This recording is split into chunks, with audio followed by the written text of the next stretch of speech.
Bonjour et bienvenue sur le Journal du Geek, c'est Anne et donc on est encore au MWC 2012, cette fois-ci sur l'énorme stand de Nokia qui comprend forcément aussi la partie développeur maintenant et là on a une petite visu du stand qui est quand même assez impressionnant et ça grouille de monde. D'accord, c'est le deuxième jour donc ça s'est un peu calmé.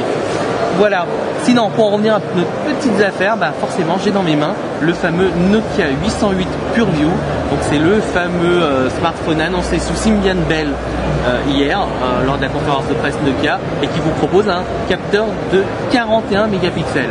Alors on n'a pas tous les détails techniques, on vous les communiquera bien plus tard, mais en gros c'est pas un capteur physique de 41 mégapixels, mais c'est un traitement développé par Nokia pour avoir 41 mégapixels en sortie. On parle en fait d'un capteur de un capteur de 8 fois 5 non, de 5 fois 8 mégapixels ou un truc dans le genre. Donc à vérifier plus tard. Voilà, au niveau du design, sinon comme vous pouvez voir, vous le saviez déjà, il est assez épais au niveau de la PN, ce qui est un peu normal puisqu'il utilise un capteur, une optique Carl Zeiss de 8 mm en 4 tiers, 24 mm en 16-9. Sinon, et pour le reste, c'est assez classique. Il est un peu lourd quand même, parce qu'il me semble qu'il fait 170 grammes ou un peu plus ou un peu moins, je m'en souviens plus, mais dans la main il fait lourd alors qu'il est assez petit. À titre de comparaison, je vous propose quand même de le voir par rapport à un Nokia Lumia 610 qui justement est tout petit et il fait quand même la même taille, sauf que là il fait quasiment 2 fois le poids. Alors au niveau des photos, ce qu'on veut voir, c'est un peu l'essentiel. Là vous voyez une photo prise avec ce fameux capteur de 41 mégapixels et si on zoome directement sur les tuiles, vous allez voir que petit à petit le niveau de détail va apparaître et c'est assez impressionnant parce que là on voit même l'usure de ces représentations de ce mur de porcelaine. Voilà. On a aussi évidemment d'autres photos, là par exemple un mur pris quelque part à Barcelone.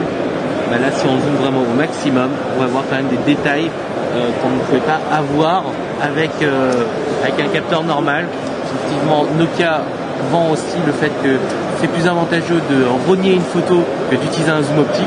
Et dans l'absolu, le constructeur finlandais n'a vraiment pas tort, parce que c'est vrai que quand on amène une optique, on utilise une optique avec un zoom, on a souvent des distorsions, on a plein de petites choses comme ça qu'on ne retrouvera pas justement avec ce côté, cette façon de rogner qui ne fonctionne évidemment que si on a un très très gros capteur. D'ailleurs on le sait maintenant avec les réflexes, on a tendance souvent à prendre des réflexes. De notre côté, nous on prend des réflexes à 24 mégapixels pour pouvoir justement rogner plus tranquillement et toujours avoir cette qualité d'image maximale sans avoir utilisé un zoom. Voilà. À côté, je vais pas revenir, c'est Symbian Bell, donc c'est la dernière version de Symbian qui fonctionne très bien. Après, on n'aime pas Symbian, c'est autre chose.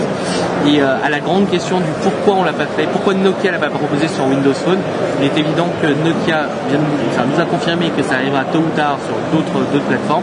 Tout simplement, pourquoi Symbian Bell, c'est parce que la plateforme Symbian est la première plateforme prête à accueillir ce type de capteur, ce nouveau type de capteur photo.